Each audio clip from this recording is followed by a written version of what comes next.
আসসালামু আলাইকুম রহমতুল্লাহ। প্রিয় দর্শক, আজকে 18ই জুলাই 2026 রোজ শনিবার। আমরা দেখবো তরকারি বাজারে কি হাল হাকিকত।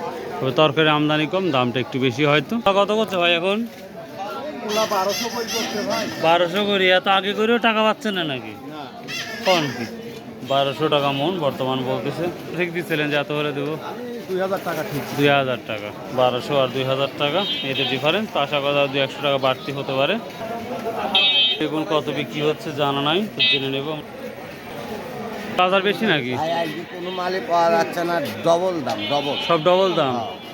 বেগুন কত করে যাচ্ছে? বেগুন হচ্ছে 2024, 2400। ওরে বাবা রে বাবা। আর করলা? 3200, 3000। এত দাম বেড়ে গেছে। কি দাম বন্ধু? আলু নিয়ে আসছে। কি দাম কম? কি আলু? 1200 টাকা মন যাচ্ছে। লেবু কত করে বলছে আঙ্কেল? 600-700 টাকা মন বলতেছে লেবু। বর্ষার সময় লেবু বেশি হয়।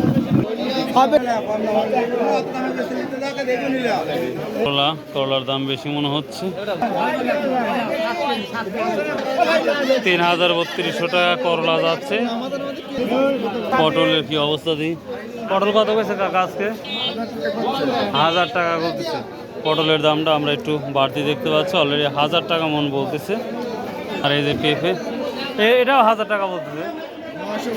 900 টাকা, 900 টাকা 1000 টাকার মধ্যেই পেঁপে দাম। তো বাজারে তরকারি কম, এদের আমদানি বেশি। বেগুনের কি অবস্থাটা সেটাই দেখাবো ইনশাল্লাহ। বেগুন আজ কত বলছে? 2600,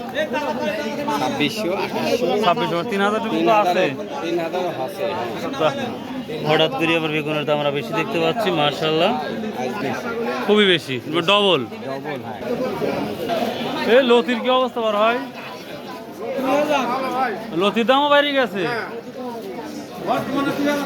2000 টাকা সর্বোচ্চ বিক্রি হচ্ছে এই লতিগুলো। তো এই তো মোটামুটি সকল সবজি আসছিল, সেটা একটা ভিডিও তৈরি করলাম। নিঃসন্দেহে ভালো লাগলে অবশ্যই পাশে থাকবেন। সো আসসালামু আলাইকুম রহমতুল্লাহ।